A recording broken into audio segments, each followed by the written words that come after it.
What's up everyone, it's the action figure freak once again, and here are all the 6 Infinity Stones to complete the Marvel Legends super villain line, Xemnu BAF. So yeah, this one came in the super villain wave, and I finally got it completed. For all of you who are not familiar with Xemnu, he's an alien from planet X when I remember it right, and he stranded on Earth and started fighting the Hulk for whatever reason. But yeah, for now I would say let's just assemble this thing and stop the talking for a second.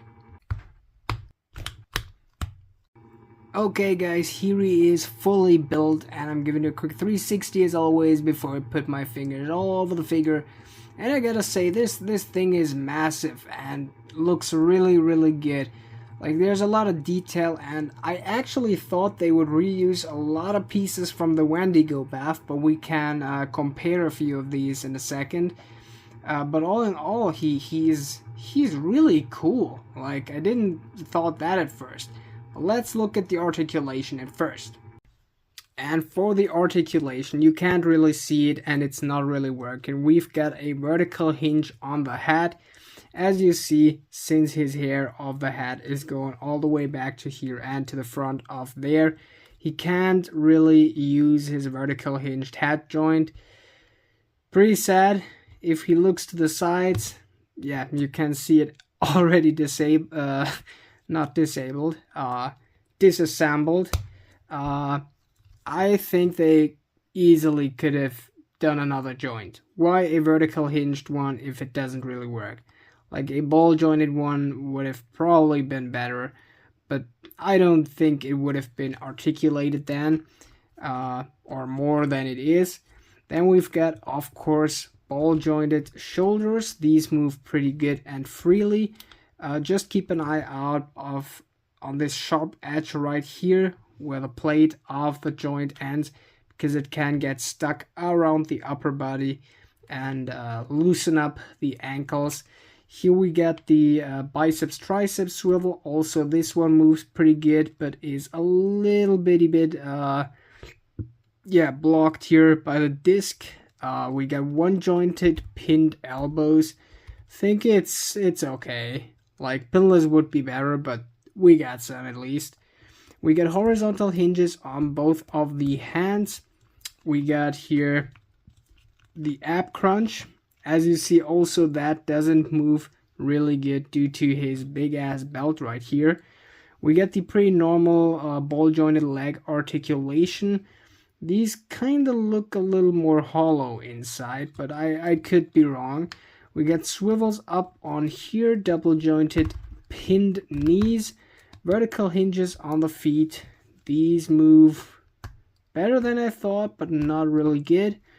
But yeah, for the next step, since this figure doesn't have accessories, sadly, we'll compare a few of the pieces to the Wendigo BAF.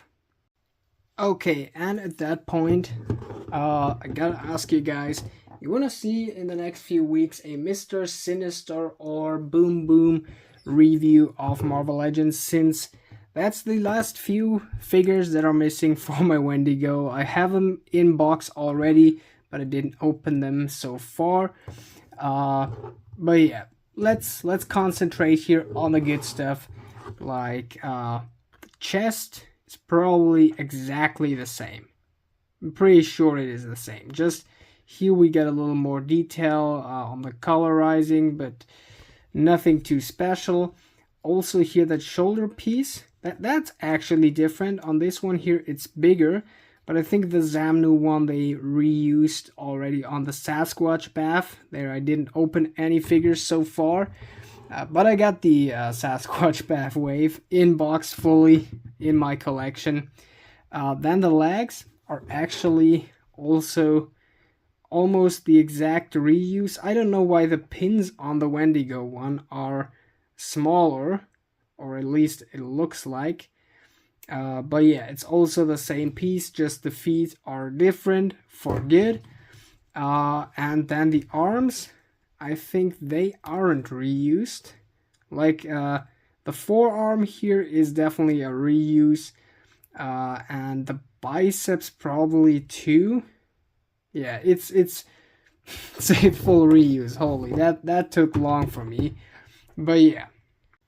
So let's just look at a few details on that figure, and we actually have a few. So first up, for the paint job, this figure is fully white, and we get here a little bit of blue shading. It's pretty cool. On the back, we actually have not a single bit of blue, which is a little weird if you look at the front at first.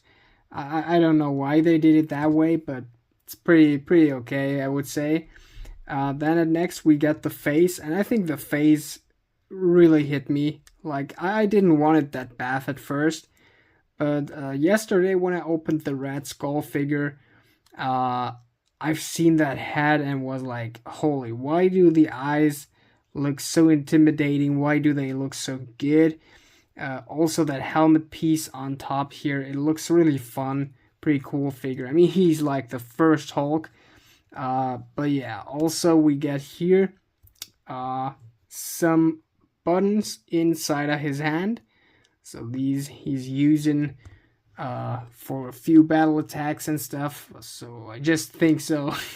I haven't sadly read a single comic with Xemnu. It's been a while since I've seen him in a TV show. But yeah. What else do we have here? On the belt we get a little bit of battle damage. It's not much, but it's pretty okay. All in all, since we're pretty much finished with this review, I want to give this figure a quick rating 1 to 10.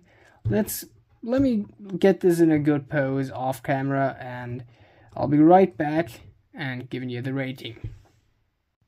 Okay, that's probably the worst quick pose I've ever done. But yeah, to the rating of this figure, I would give this figure a solid 7 out of 10. 6.5. Let me say 6.5. It's really cool to look at this figure. It's a really nice display figure, and I'm happy Hasbro even released that as a figure.